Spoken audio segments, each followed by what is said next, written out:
তো কোরবানিদের চাহিদা বেশি থাকে বিশেষ করে মশলা, জিরা, এলাচি, দারচিনি, লং, গোলমরিচ। তো এটা অন্য বছরের হিসাব করলে এবার বাজার স্থিতিশীল আছে।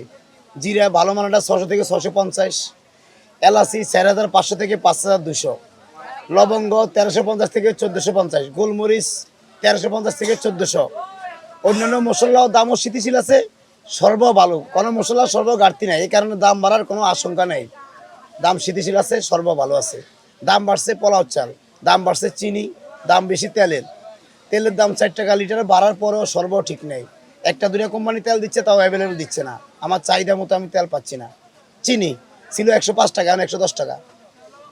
পোলাও চাল, যে ভালো মানের পোলাও চালটা ছিল আপনি 110 টাকা 20 টাকা খোলা, এখন 150 টাকা। প্যাকেট পোলাও চাল ছিল 150 থেকে 60, এখন 185 থেকে 90। পোলাও চালটার দামটা অতিরিক্ত বাড়ছে। বেচা কিনা এখনো পুরোপুরি চলতেছে না।